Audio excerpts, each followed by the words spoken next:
Hello guys, I am Julie Soika. Welcome to my channel. আজি বনাব ওলাইছো chicken pakora. গৰম মছলা, মিৰ্চ, কাশ্মীৰী, হালধি পাউডাৰ, আদা, নহৰু, পিঁয়াজ আৰু জিৰা ধনিয়া।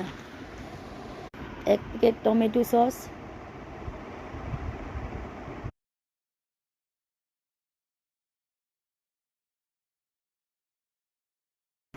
এয়া দিলোঁ সয়া সস।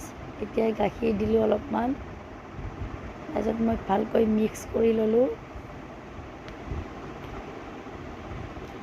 এয়া মই নিমখ দিলোঁ অনুযায়ী।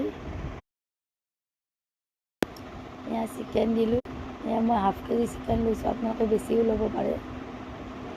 আকৌ ভালকৈ হাতেদি পিটিকি দিলোঁ।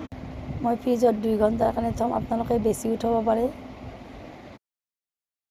এয়া মই 2 ঘণ্টাৰ পিছত ফ্ৰিজৰ পৰা ওলালোঁ। এতিয়া মই ড্ৰাই পাউডাৰ বনাম। এয়া কৰ্ণফ্লাৱাৰ দিলোঁ।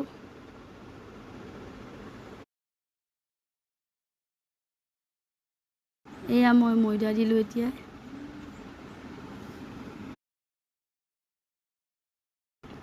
চিকেন মছলা, গৰম মছলা, নিমখ আকৌ লৰাই দিলোঁ ভালকৈ। চিকেনখিনি মেৰিনেট কৰা গাখীৰখিনি বেলেগ এটা বাতিত ওলাই ল'ম।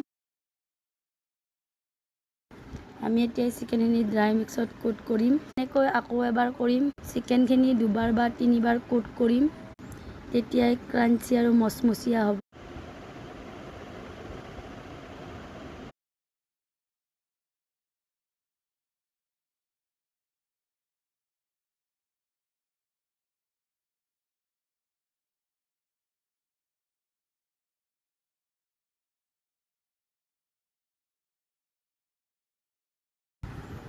এতিয়া আমি যেনেকৈ দেখালোঁ বাকী চিকেনখিনিও এনেকুৱাই কৰিম।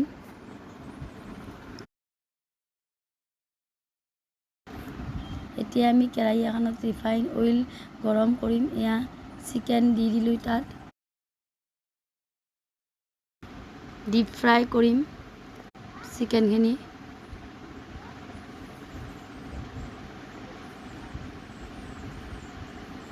গোল্ডেন ব্ৰাউন হোৱাৰ লগে লগে আমাৰ চিকেন ৰেডি। আপোনালোকেও এনেকৈ বনাই চাবচোন, মোৰ নিচিনাই কেনেকুৱা লাগে খাই চাব। থেংক ইউ, ধন্যবাদ। ছাবস্ক্ৰাইব, লাইক আৰু কমেণ্ট কৰি দিব। Bye bye.